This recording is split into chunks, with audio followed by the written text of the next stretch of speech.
मकर संक्रांति का नाम आते ही ज़्यादातर लोगों को पतंगों से भरा आसमान और तिल गुड़ की मिठास याद आ जाती है। लेकिन बहुत ही कम लोग जानते हैं कि उत्तराखंड के कुमाऊं क्षेत्र में इसी दिन एक ऐसा पर्व मनाया जाता है जो अपनी परंपरा और भावना में बिल्कुल अलग है। इस पर्व को घुघुती कहा जाता है। कुमाऊनी बोली में इसे प्यार से घुघतो त्योहार कहा जाता है। इस त्योहार से जुड़ी कई लोक कथाएं प्रचलित हैं और आज मैं आपको उन्हीं में से एक कथा सुनाने जा रहा हूँ। यह कहानी है एक मासूम राजकुमार की, एक साहसी और बुद्धिमान कौवे की और रानी के एक अनमोल हार की। मान्यता है कि इस घटना के बाद घुघुती पर्व की परंपरा की शुरुआत हुई। तो आइए इस लोक कथा की ओर बढ़ते हैं।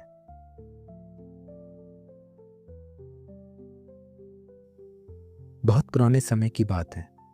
कुमाऊं में चंद्रवंश के राजा कल्याण चंद का शासन था। राजा और रानी के पास जीवन की हर सुविधा थी, लेकिन उनके जीवन में एक बड़ी कमी थी। उन्हें संतान सुख प्राप्त नहीं था। इसी कारण दोनों अक्सर मन से व्याकुल रहते थे।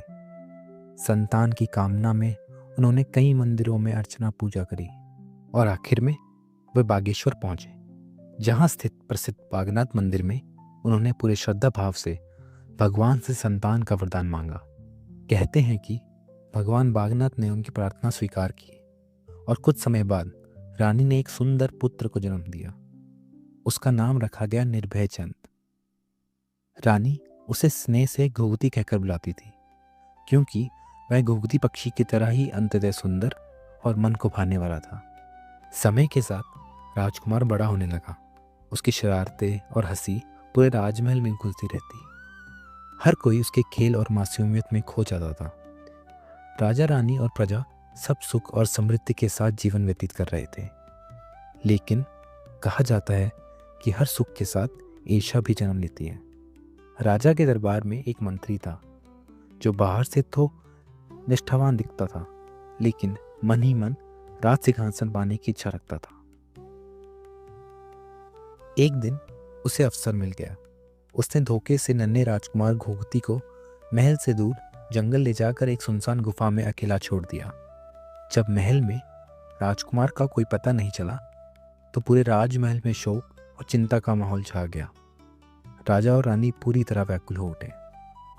इसी बीच एक कौवा था जो रोज महल के आसपास उड़ता और राजकुमार के साथ खेला करता था। उसने देखा कि पूरा महल राजकुमार की खोज में परेशान है, तो वह भी उसे ढूंढने निकल पड़ा। पूरे नगर में उड़ने के बाद भी उसे जब सफलता नहीं मिली तो वह जंगल की ओर बढ़ा और जंगल के बीच एक गुफा में उसे रोता हुआ राजकुमार दिखाई दिया। कौवा समझ गया कि वह अकेले राजकुमार को महल नहीं पहुंचा सकता। तभी उसके मन में एक अनोखा उपाय आया। वह तुरंत महल वापस लौटा और रानी के गले से वह कीमती हार उठाकर जंगल की ओर उड़ चला। जब सैनिकों ने कौवे को हार लेकर जाते देखा तो वह उसके पीछे दौड़ पड़े। कौवे ने वह हार उसी गुफा के बाहर गिरा दिया जहां राजकुमार था। जैसे ही एक सैनिक हार उठाने के लिए झुका, उसे भीतर से बच्चे की रोने की आवाज सुनाई दी। जब सैनिक अंदर गए तो उन्होंने राजकुमार को सुरक्षित पाया। घुघुती के मिलने के बाद कौवे की पूरी कथा राजा और रानी को बताई गई। इस घटना के बाद राजा ने निर्णय लिया कि हर वर्ष पौष माह में मकर संक्रांति के दिन लोग आटे और चीनी से बने मीठे पकवान तैयार करेंगे और उन्हें कौवे को खिलाएंगे। तभी से यह परंपरा चल पड़ी। इन पकवानों को लोग स्नेह से घुघुती कहने लगे। इस दिन बच्चे और बड़े मिलकर एक लोकगीत गाते हैं जो आज भी हर कुमाऊनी के दिल में बसा हुआ है।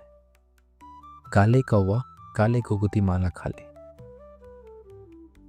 यह कहानी हमें सिखाती है कि घुघुती पर्व केवल एक त्योहार नहीं, बल्कि उन जीवों के प्रति आभार व्यक्त करने का माध्यम है जो निस्वार्थ भाव से हमारी सहायता करते हैं। यह पर्व मनुष्य और प्रकृति के बीच गहरे रिश्ते को दर्शाता है। इसी के साथ आज की यह छोटी सी कथा यहीं समाप्त होती है। बहुत जल्द एक और नई कहानी के साथ फिर मुलाकात होगी।